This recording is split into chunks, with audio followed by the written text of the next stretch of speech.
Hello guys, sorry. Hello guys, this is Sapphire Yagame with Teen Wolf review of episode 16 titled Illuminated. In this episode, it starts off with neighborhood kids are smashing jack-o'-lanterns on Halloween night, and they see these 5 demon lights appearing at the mist, and they just pass it to children, right? We then go back to Isaac, who we saw in the previous episode was surrounded by them. He is on the floor shaking. In Alice's room, he is freezing. Alice and her father find him, and Chris Argent punches him until Isaac's werewolf side triggers and begins the healing process. As Isaac explains about the demon warriors, they wore black, greenish, yellow eyes like fireflies and came out of the shadows. Realization dawns on Chris' face. He asks Isaac and Allison to keep the attack quiet for 24 hours. Chris believes the creatures might have been after him. He goes to his room and retrieves a wooden box. Inside, we see one of the demons, Hina, broken into pieces. The Hina is the mask, and they have on their face. Next, we go over to Agent McCall attempts to question Styles, Scott, Lydia, and Kira about the incident at the power plant. A funny scene follows as Styles continues to one-up Scott's dad while Sheriff Stilinski attempts to hide his amusement.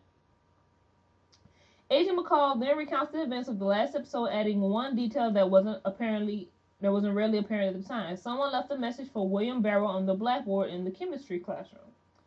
As the questioning goes nowhere, the sheriff sums up the situation, sharing that the kids were in the right place at the right time and Kira is alive because of them. Kira asks for her phone back, but Agent McCall takes it as evidence. Agent McCall confronts his son, saying that he doesn't know why they are lying. He warns Scott that someone was not only helping Barrow, but was controlling him, which he says is far worse than a mass murderer on his own. In her room, Kira lights a candle. She then takes a selfie in the mirror. The image shows she is surrounded by what appears to be flames. The power is still out the next day at Beacon Hills High School. Class is still in session, though, as Coach Finstock reminds everyone via bullhorn. Styles knocks his keys from his locker onto the floor.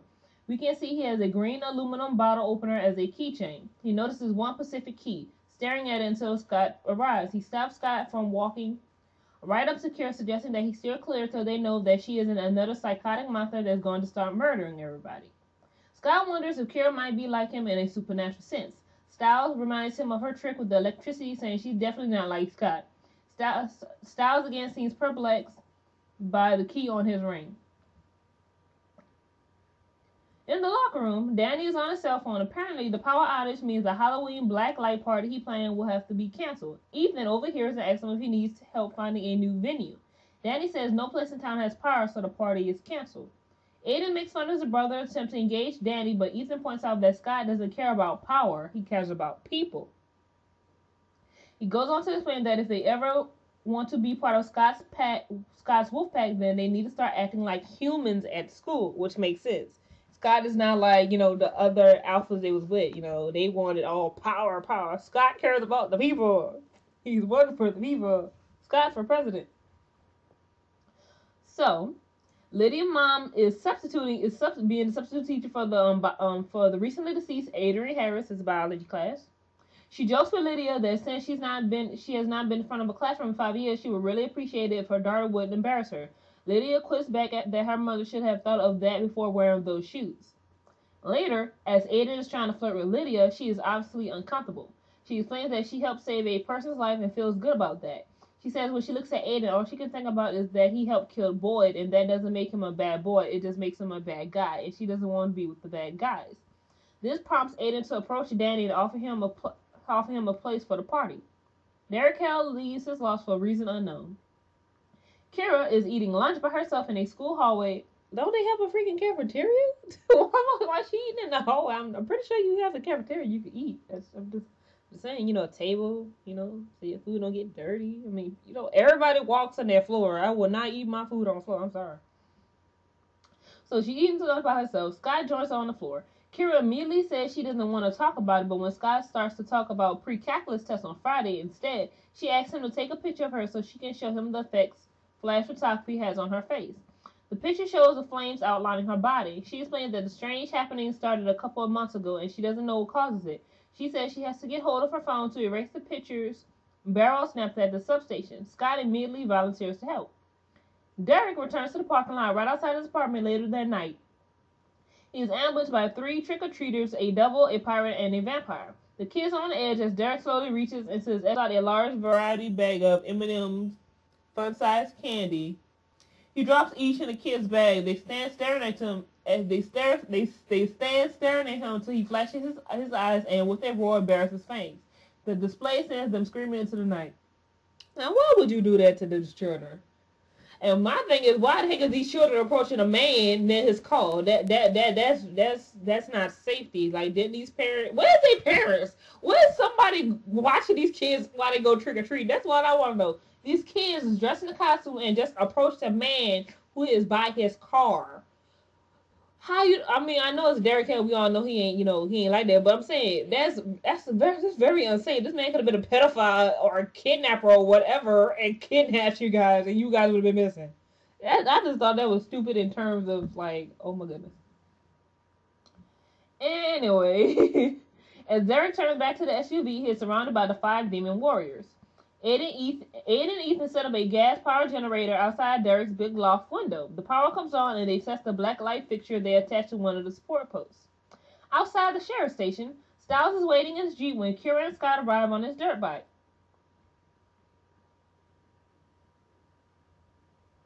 Styles has key cards that will give them access to the station and several of the officers inside, including the evidence room. He explains that he cloned the cards using an RFID emulator. He points out that since his father is already under investigation by the FBI, he can't help them if they get caught and will run at the site of any official or officer. Kira is worried that Scott told Styles why she wanted the phone. Scott says there were pictures she didn't want anyone to see, naked pictures of herself. Kira is cool with this explanation, said it was a good idea. Yeah, that would be the best idea. What teenage girls wants the police to see naked pictures of herself that she didn't took? Nobody. Because then your parents will find out, then your parents will be like, why are you taking naked pictures of yourself? What is wrong with you? We rate you better than this. Because they're going to go into a whole conversation like that. Inside, they find Kira's phone, but it's dead and with no power. There's no obvious way to charge it. She wants to just take the phone, but Scott knows that would cause more trouble for everyone. He then notices a laptop on the desk. Kira finds a charging cable in the desk drawer, and they turn on a computer to charge the phone from the battery. When the computer screen flicks on, there is a picture of Scott as a very young child with his father, Agent McCall. He realizes that this is his father's laptop and has a little moment of wistfulness as he remembers that period in his life. Styles is still fascinated by the extra key on his keyring. Meanwhile, Kira's phone takes forever to get enough charge to start. Don't you hate that with your phone? You're like, oh my god, you just waiting for that to start charging. It seems like it takes eternity. Like, man. Agent McCall pulls up outside and Styles, unable to get Scott on his phone, runs inside to head him off. He stops Scott's dad, attempting to stop him outside the evidence room with a somewhat obvious theory that whoever left the message for Barrow in the chemistry classroom may be someone at school. Kira's phone finally charges. McCall says it's a good theory and one they already pursuing. Turns out Styles' father was the one who came up with it. The agent calls it his one useful suggestion. Now, you don't gotta be mean like that. Styles get in McCall's face. He says that the attitude the agent has towards Sheriff Stilinski may be all dressed up in professional disapproval, but Styles knows the real reason McCall doesn't like his father is because he knows something that you don't want him to know. The agent tries to shake off the revelation, but Styles continues, and guess what? I know too. I'm like, okay, now I want to know what the heck does he know. I want to know what he knows. It's like, I hate when they do that, because I know you up to something. And he shakes. Like, what the heck does he know? What is it? Kira and Scott have escaped undetected. She seems very excited about the adventure. Scott invites Kira to the blacklight party, and she gladly agrees. Now, this party was fun. I ain't gonna lie. I wish I could have went to something like this in high school. Like, and glowing in the dark. What? Isaac opens the door to Derek's loft, revealing a group of scantily clad, glow-in-the-dark teens dancing to the bloody beat troops. He turns to Allison and says Derek can never know about this, because Derek is gonna flip. That's why. Ethan is sure to remind Danny that he is responsible for pulling the party together. He then rips Danny's shirt off to facilitate glow-in-the-dark body painting. Someone calls that they run out of ice, and Ethan leaves to find some more. While the artist paints Danny, demon warriors begin to appear behind him. Catching a glimpse in his peripheral vision, he turns, but the figure is gone. Ethan enters their storeroom to grab some ice. The incandescent light bulb flickers and goes out. He twists the bulb and it comes back on briefly but goes out again. This happens a few times until the demon warriors appear and surround him. Styles, Scott, and Kira arrive at the party. Styles is now obsessing about the key, explaining to Scott that he's asked his father if he put it there, but he says he didn't. Styles knows it is not his key. Scott is prepared to leave the party until they figure out the mystery of the key, but at that moment, Caitlin walks up to Styles and kisses him. The smooch leaves a glowing orange lip print on his cheek. Styles now leaves the party and goes off in pursuit of Caitlin. Really? Really, Styles? Oh, boys and their hormones. Teens.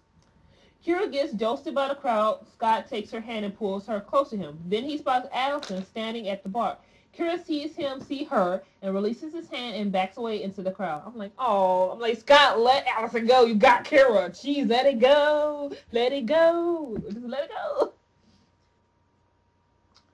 Scott and Allison exchange half smiles and acknowledgement that what they had is now over.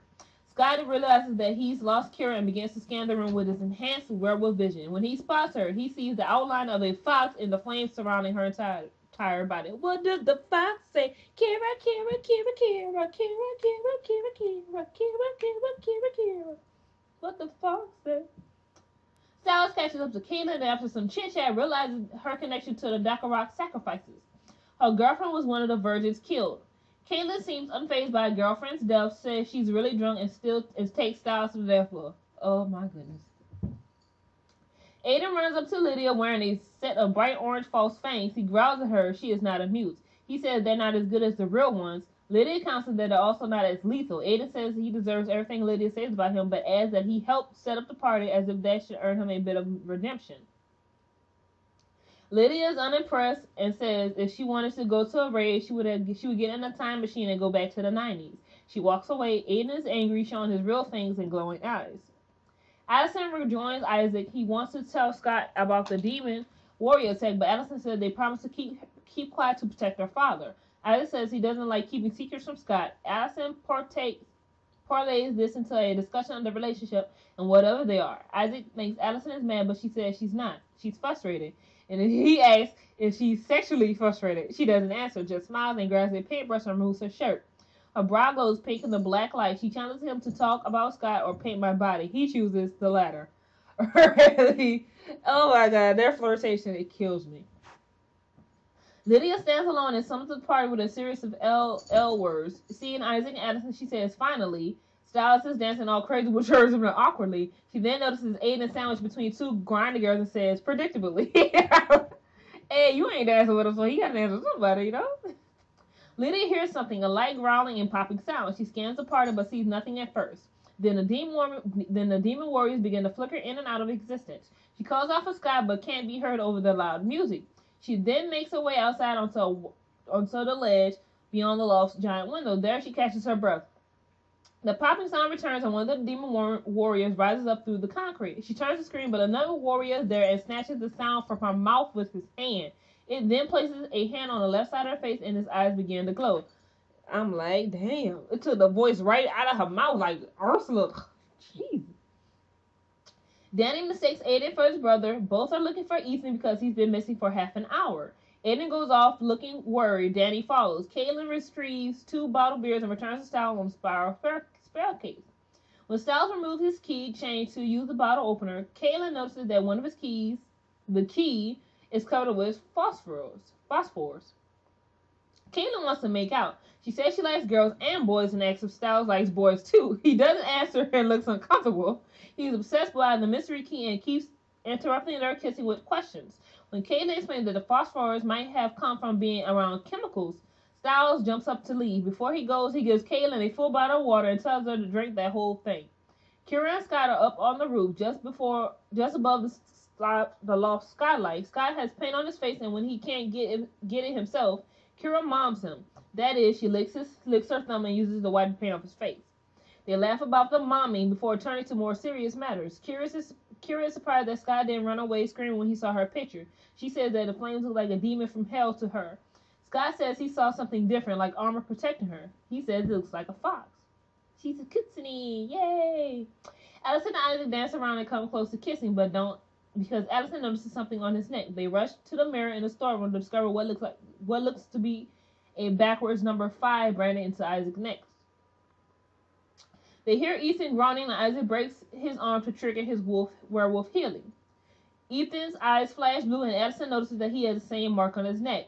Outside the giant window, Danny finds Lydia, barely conscious and shivering. He calls to Aiden for help. Dad says Lydia is practically hypothermic. They carry her inside and place her beside a heating vent. Danny goes to look for a blanket and Lydia tells Aiden that they came out of the dark.